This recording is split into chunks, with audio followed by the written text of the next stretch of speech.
ശബരിമല യുവതീ പ്രവേശന വിഷയത്തിൽ വിശ്വാസികളെ പറ്റിക്കുന്ന നിലപാടാണ് സംസ്ഥാന സർക്കാരിന്റേതെന്ന് മുൻ കേന്ദ്രമന്ത്രി വി മുരളീധരൻ. സർക്കാർ നിലപാട് മാറ്റുന്നില്ല. യുവതീ പ്രവേശനത്തെ അനുവദിക്കില്ല എന്ന് പറയുന്നതിന് പകരം ക്ഷേത്രം ഭാരവാഹികൾക്ക് തീരുമാനിക്കാം എന്ന നിലപാടാണ് സർക്കാരിന്റേത്.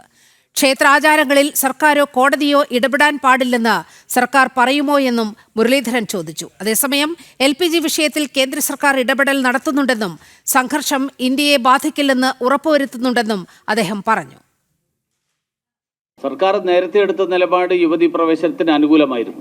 യുവതീ പ്രവേശനത്തിനോട് ഞങ്ങൾ അനുകൂലിക്കുന്നില്ല എന്ന നിലപാട് പറയുന്നതിന് പകരം യുവതീ പ്രവേശനത്തിന്റെ വിഷയത്തിൽ തീരുമാനമെടുക്കേണ്ടത് വിദഗ്ധന്മാരാണ്, ക്ഷേത്രാചാരങ്ങളുമായി ബന്ധപ്പെട്ടിട്ടുള്ള ആളുകളാണ് എന്ന് പറഞ്ഞ് വിശ്വാസികളെ പറ്റിക്കാൻ വേണ്ടിയിട്ടുള്ള, വിശ്വാസികളെ കബളിപ്പിക്കാൻ വേണ്ടിയിട്ടുള്ള ഒരു ആസൂത്രിതമായിട്ടുള്ള ശ്രമമാണ് ഇന്നലെ മുതൽ നടക്കുന്നത്. എനിക്ക് മാധ്യമങ്ങൾ ഉൾപ്പെടെയുള്ള എല്ലാവരോടും അഭ്യർത്ഥിക്കാനുള്ളത്, അനാവശ്യ പരിഭ്രാന്തി സൃഷ്ടിക്കുന്ന തരത്തിലുള്ള പ്രചരണം, ആ പ്രചരണം അവസാനിപ്പിക്കണം എന്നുള്ളതാണ്. ഈ വിഷയത്തിൽ കേന്ദ്ര സർക്കാർ വളരെ കൃത്യമായിട്ടുള്ള ഇടപെടൽ നടത്തുന്നുണ്ട്. ഇപ്പോ മധ്യേഷ്യയിൽ നടന്നുകൊണ്ടിരിക്കുന്ന യുദ്ധം, ആ യുദ്ധത്തിന്റെ പേരിൽ ഇന്ത്യയിൽ കാര്യമായിട്ടുള്ള പ്രശ്നങ്ങൾ ഉണ്ടാകില്ല എന്ന് ഉറപ്പുവരുത്താൻ ആവശ്യമായിട്ടുള്ള നടപടികൾ, ആ നടപടികളാണ് കേന്ദ്ര സർക്കാരിന്റെ ഭാഗത്ത് നിന്നുള്ളത്.